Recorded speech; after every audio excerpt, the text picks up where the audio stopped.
Good morning, everyone. Norbert had asked me to speak on this topic because he seemed to think I knew something about it, and I guess I had some experience working around Australia, Southeast Asia, Ireland and North America over the last few years, but it really did set me back to the books to look at making sense of what I knew about global and international national networks, what they're set up for, what they actually achieve. So my presentation today is going to be from an academic perspective, so I'll ask you to bear with me on that. I'm at a university. I am reporting mainly from a research intensive university perspective, so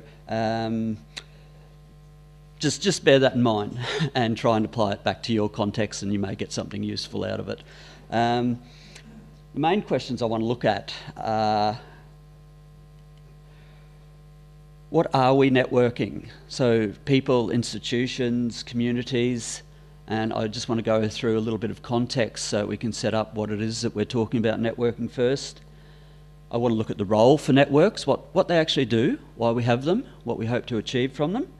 And then at the end, I'm just going to go through a couple of the key challenges that I identified on my little journey when putting this together.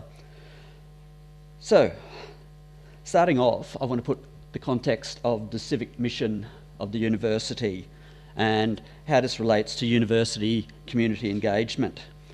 Now, we all know in the globalised world, we're increasingly faced with complex issues, and those wicked problems cross disciplinary, sectoral, geographic boundaries, and the wicked problems, they seem largely beyond the capacity of individuals or agencies to solve by themselves. So that's why we're looking at collaboration. We're coming together, diverse people, working across those boundaries to ensure our communities are sociably just, economically stable, and environmentally sustainable. Now, governments have often been seen as the key facilitators in helping bring people together to solve these wicked problems. And I guess Agenda 21 back in '93 was one classic example of governments largely trying to build a collaborative response to what was seen then as an environmental issue, largely an environmental issue. But universities have also historically had an important role in this facilitation agenda of bringing people together, a role that has been framed as the civic mission of the university. So if you're not involved in universities, this might be the first time you're hearing about this civic mission. It's often been translated into the service component of an academic or a university staff career. But the civic mission, Ernest Boyer described it, and it's a description that has been used continuously and is really, I think, cutting right to the issue. The civic mission he described as connecting the rich resources of the university to our most pressing social, civic and ethical problems. I think he wrote that in about the mid-90s, and I guess it could be connecting the rich resources today. It could be in a more contemporary context, only 15 years on, connecting the rich resources of the university to help achieve just and sustainable communities. Now, a civic mission for the universities actually goes back to about 1200 AD. So it's not a new mission, it's not a new topic. The early European universities at Bologna, Paris and Oxford all have a history with the civic mission back around about 1200. It's pretty fair to say that this mission has fluctuated over the last millennium. However, most importantly, we've seen a re-emergence of interest in the university civic mission in recent years, and it's come under a lot of different names, and I'll come back to these names a couple of times while I talk. But you've all heard of service learning, civic engagement, community engaged research, knowledge transfer, engaged scholarship, science shops. Today I'm going to use the term university community engagement, or you'll see a UCE up there because it gets a bit monotonous saying university community engagement every second sentence, or just engagement. But I'm talking generically about all of these things: service learning, community engaged research, a broad concept of university community engagement.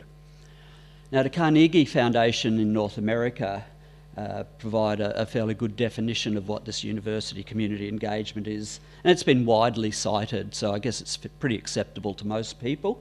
It suggests that university community engagement involves collaboration between institutions of higher education and their larger communities, local, regional, national, global.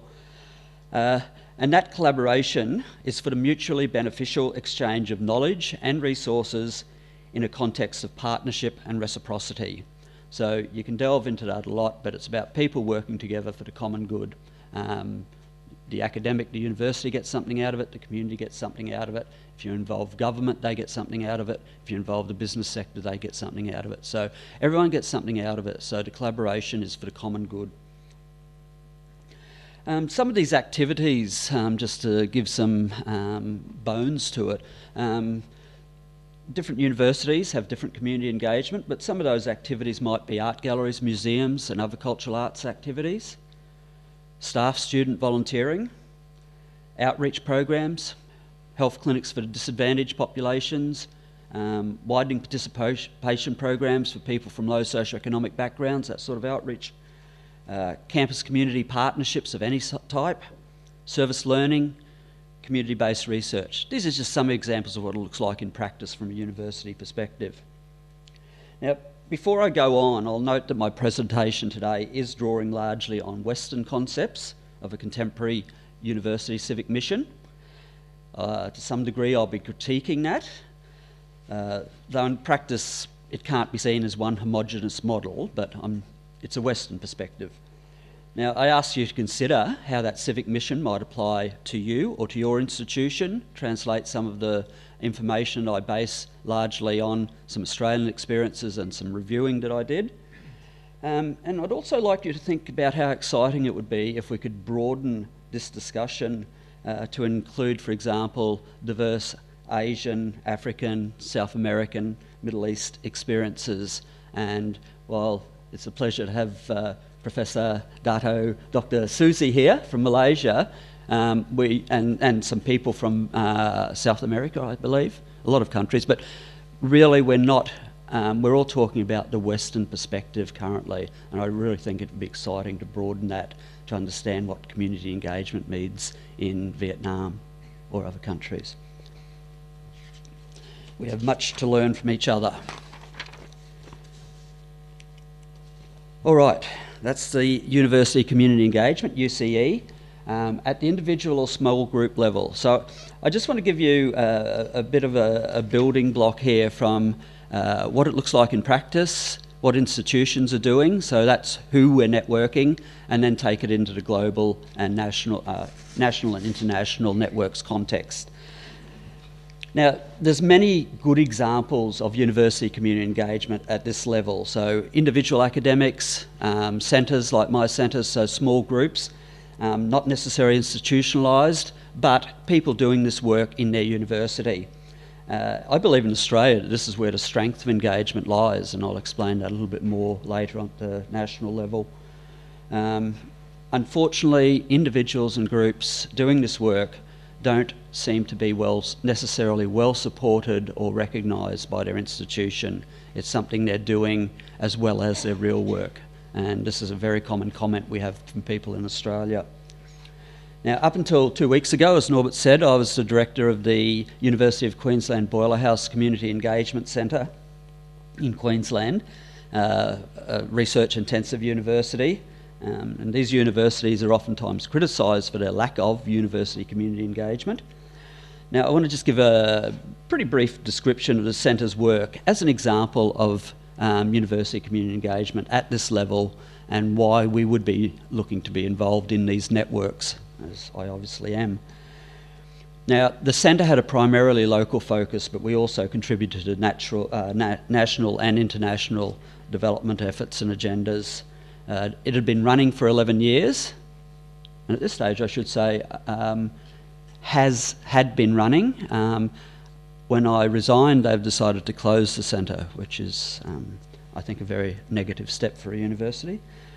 It'd been running for 11 years, very successfully, I think. I'd picked it up when it had gone through a bit of a dip, and we rebuilt it up, and we had considerable international, national recognition for the work we do. It's been used as a case study in a number of books and a number of different reports. We had considerable funding success. Importantly, we had a very strong publications record, which in a research-intensive university is critical. But we also articulated our community, our social outcomes. And I was just telling one lady before the morning tea that we returned $3.50 for every dollar invested. So the university got that put in front of them every time they asked, why are we doing this? But also of the community, after we had some fairly devastating floods 12 months ago, and I was approached by the government to help set up a community development rebuilding framework for these affected areas. Not infrastructure, but actually community development about people. And that framework was given $20 million for implementation. So we could list our social outcomes, and that obviously the community would say to the university, if there was any talk about, you know, are we well supported, the community would come in and say, well, this is what they're doing for us, we like it. So we had very strong support there. Now, I generally have 15 to 25 full-time academic staff, so we weren't really student-focused, so we did take undergraduate students and had PhDs, master's honours, but it was mainly full-time academic staff doing research, usually on 3-year funding contracts. And that work was focusing on community-based participatory research. Now, community-based participatory research directly addresses power-laden considerations of whose knowledge counts. And that was the key focus, that we wanted to bring people into the research process. And there's an explicit intent to acknowledge and integrate different forms of knowing into the knowledge production process when you're using community-based participatory research. These knowledge systems that I'm referring to are based in diverse and overlapping contexts, and some of these are individual local knowledge, which draws on the lived experiences of a person and place. This is a framework we use as other similar frameworks. The collective cultural knowledge, for example, in Australia, Indigenous Australians have been heavily involved in natural resource management for tens of thousands of years, and that's a rich knowledge source for managing our country and our resources. Political knowledge is in the broadest context of people in positions of power, so I'm not talking about politicians, but people in positions of power who are able to influence decision-making processes outside of the formalised knowledge production process. So in Australia we quite often have media, politicians, wealthy business people. They can get decisions made without having an evidence base. So we want to include them in our processes so they can learn from us that the knowledge base and different perspectives do need to be considered. Involving these diverse knowledge sources in the knowledge production process is challenging, make no doubt about that.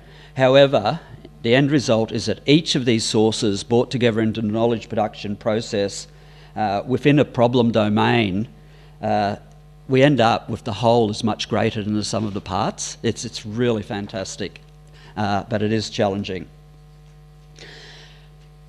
So, just to finish with that, at the Boiler House, our approach to community-based participatory research, it brings together action and reflection, it brings together theory and practice. It's collaborative, we work with others and a diverse group of others. We're looking for practical solutions to real-life issues. We're not doing research for the sake of research. There's a role for that, but what we do is in response to real issues of concern to people.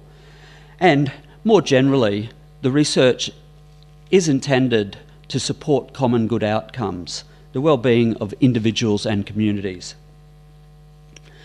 So, We would argue that there's very strong indications that working together through this sort of research is an effective and efficient approach to university business, one of the approaches, not the single approach, and it provides an exciting opportunity for universities to strengthen and expand on their more traditional forms of business, traditional research and teaching and service, that this is actually something more and it works, or it can work.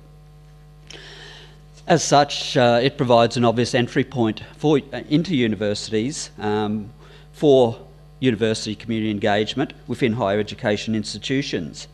And that practice example suggests that university community engagement can positively respond to traditional academic outputs while being socially accountable. As a result of that, we're seeing many universities and countries in North America and Australia adopting the university community engagement pathway and looking to develop institutional responses. So we're going past the individual and the group to the actual institution committing to an engagement agenda. And I think I've had a strong connection with Portland State University in Oregon for a number of years, and the university motto is "Let knowledge serve the city." And I think that really says when you're an institution and that's what you state publicly, I think that's a really good indication that there's an institutional response that is real. Now, some of the information here is just probably consolidating what people have heard over the conference, but institutional responses are context specific to each individual institution. I mean, this has been written endlessly in the community engagement literature. It relates to factors such as the institution's history, mission, resources. So there's no one model of institutional engagement. It really is context specific. For example, research-intensive universities will have a very different engagement agenda to a regional university.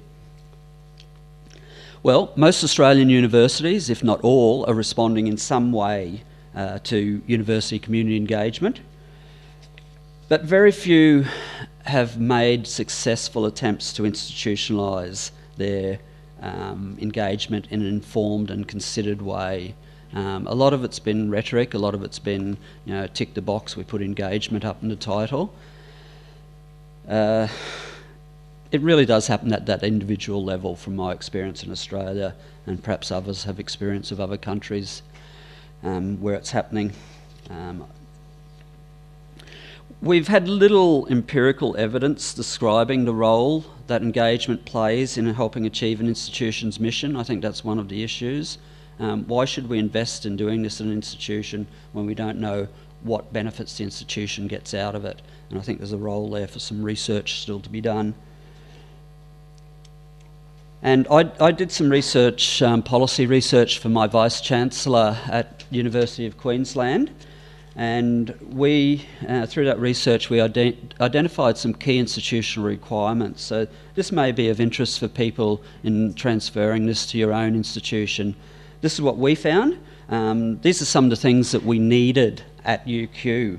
We needed a mission statement around engagement to direct policy, strategy, resources and operations.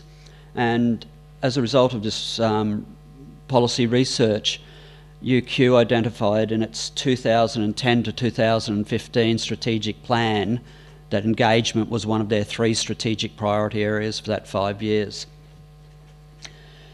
The policy research helped us to develop an understanding of what had been done previously, what had been successful, what was happening now, and that allowed us to build on our strengths. We also needed to have some high-level leadership. This policy project through the Vice-Chancellor had started the process, but we needed to embed it with high-level leadership and administrative support and structures. And we have a Deputy Vice-Chancellor who's now the key person in that area, and as a Pro Vice-Chancellor engagement supporting that as well. Capacity building was identified, and this was the one area that by the time I left, which was 2 years after this research, we still hadn't invested in capacity building, and I saw that as one of the key requirements, capacity building around network development, knowledge sharing within the university, development of communities of practice for people working in different areas, so health clinics, community-based research, service learning, outreach, and also training and mentoring.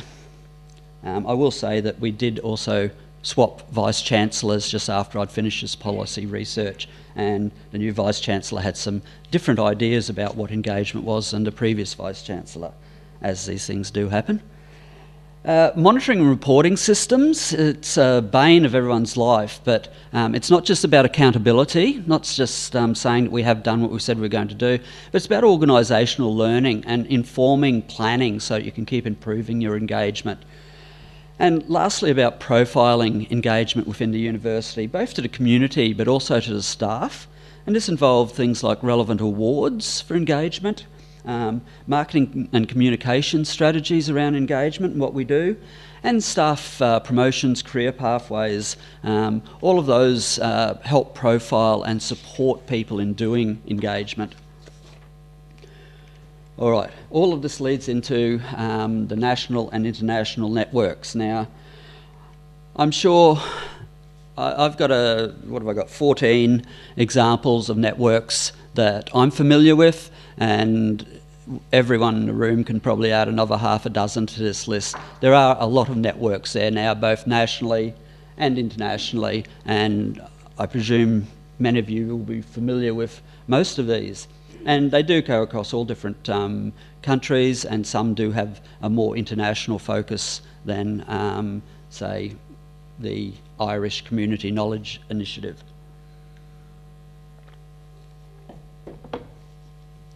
So these are just a selection of a few, and I use these for a bit of data coding later, so why I've put them up there, you'll know which ones when I get to some of the challenges later on. All right, I just want to go briefly into one of these networks in a bit more detail. I know you're all familiar with science shops and probably your own style of engagement, but just to give you a bit of an idea what the Australian University Community Engagement Network is doing, what it looks like, and how successful it's been. So it has about 2/3 of Australia's 40 universities are members, and these are research intensive, technology universities and regional universities. So it's across the spectrum, lots of different membership. Now, this has actually made it quite difficult to have a coherent national dialogue because there's very different agendas across the universities. And this has made that discussion quite difficult over the 7 years. Still something that we haven't managed to work out what it is, or we know what it is we're doing, but not everybody agrees with everyone else on what it is we're doing. So it's a bit confusing still. The key activities of the AUC include a website. These are pretty standard, I guess, now. Annual conference, a journal, visiting scholars program, and an ongoing focus on benchmarking. And this is something I've not heard spoken about at all here, but I know it's a big agenda in Australia and to some degree in North America as well, about actually understanding what level of engagement is appropriate and attaching quality standards to that benchmarking.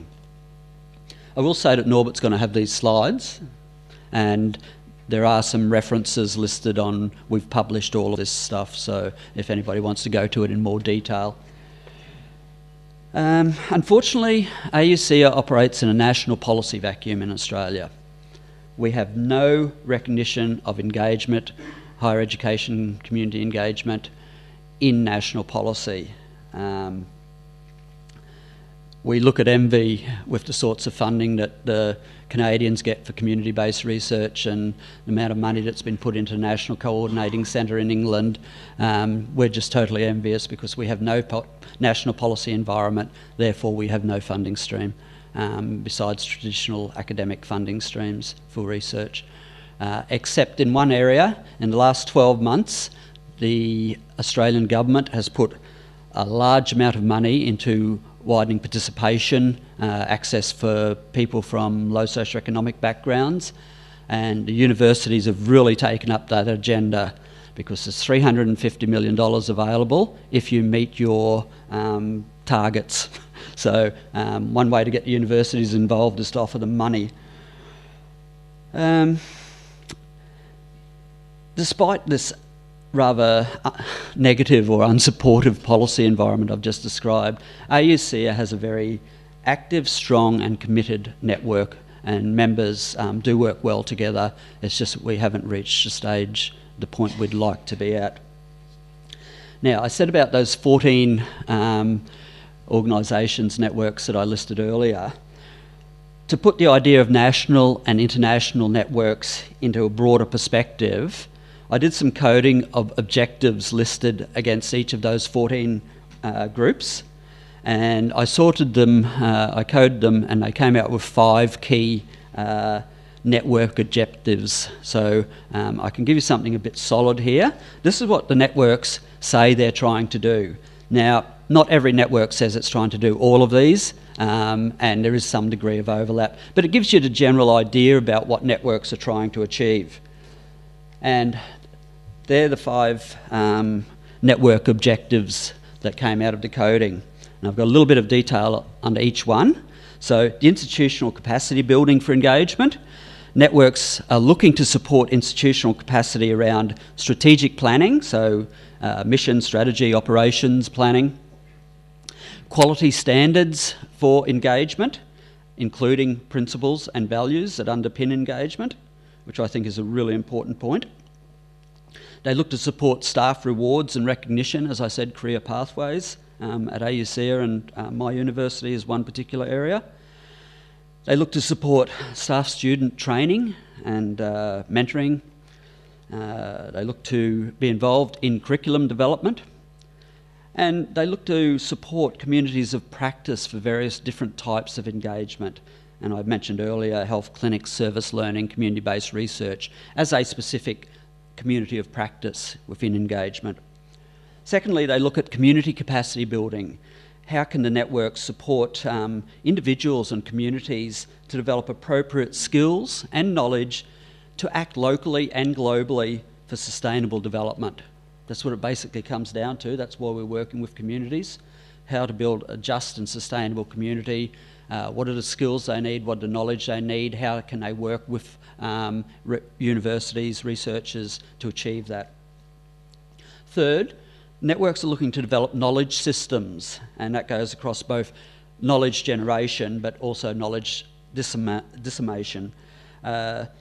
They do this through conferences, websites, publications, workshops, online forums, and training networks. They're looking to share ideas and experiences, so some of the knowledge from individual levels and best practice. They're looking within this knowledge system to facilitate community involvement in and access to research, so it broadens the knowledge out to the community. They're looking to support and recognise different types of knowledge, and I listed the framework of 4 knowledge systems that we use in our work. And they're looking within the knowledge systems to build a knowledge base around engaged scholarship, and I'll come back to that later, the idea of engaged scholarship. Fourth, they're looking at promotion and advocacy. How can we influence government, business, universities, the private sector to support engagement and the civic mission of the university? And that advocacy role has been one area that we've been working really hard in Australia, particularly with the national politicians, but haven't succeeded yet. And lastly, under the 5th point there, building and supporting collaborations, really underpins the previous 4, I think.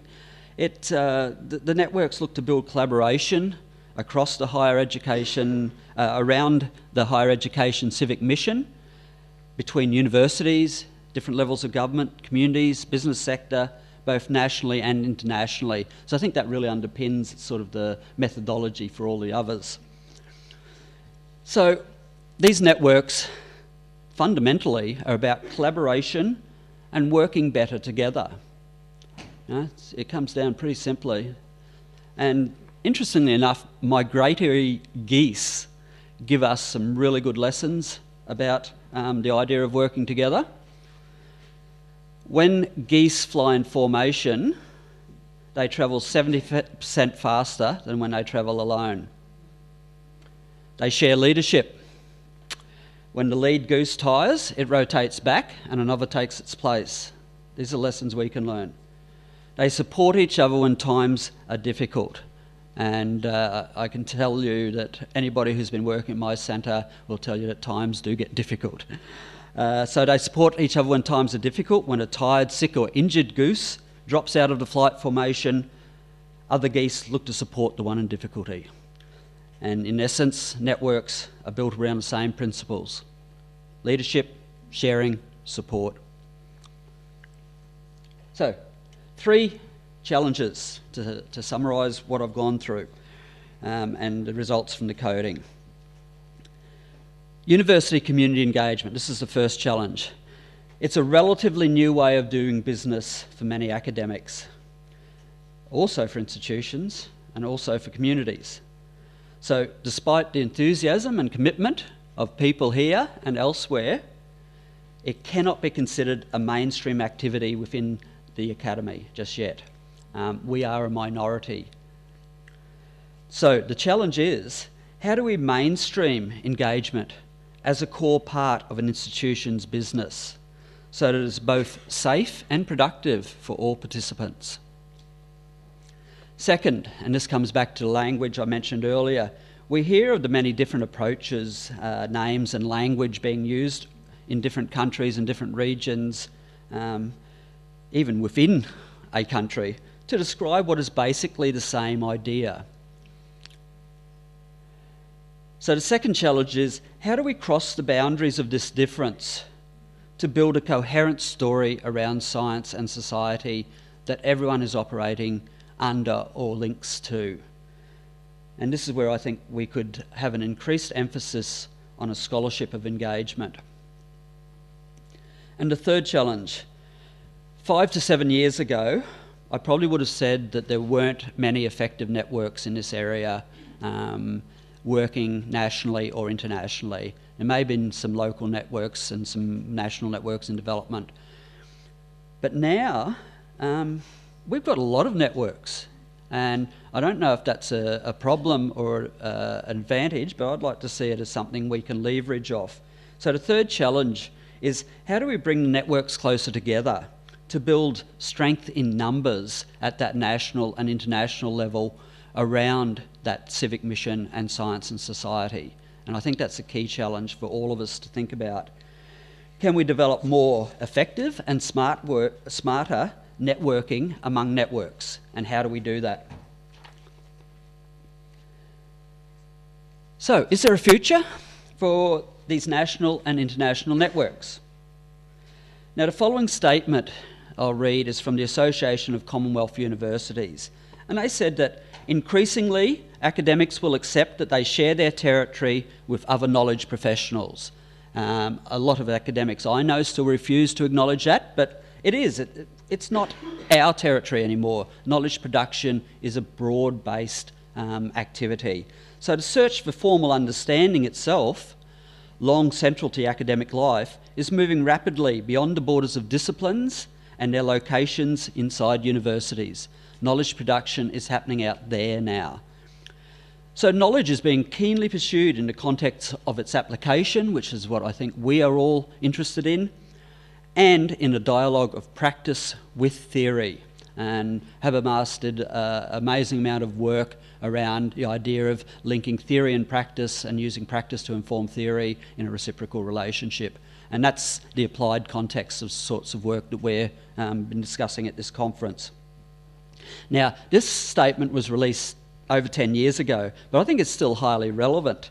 Engagement networks are necessary to support national and international initiatives and dialogue. To date, the change has been slow but steady, and that's probably good. We don't want to rush into something. Let's build a solid base. And we should take strength from that progress. We should celebrate the progress we've made. It quite often looks Like, we're not going somewhere because it's going slowly, but we are. Things are changing. These sorts of conferences and the networks that we're talking about are evidence of that change.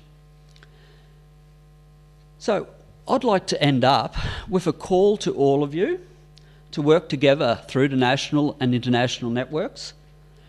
Two, as Ernest Boyer said, let's connect those rich resources of the university to those social, ethical problems that are out there, and let's see if we can help a collaborative effort to find really good answers to those issues. In closing, the Australian National Conference for AUCA is in mid-July in Brisbane, my hometown, and this is one of our local beaches, so maybe some of you should come over and visit us. Thank you.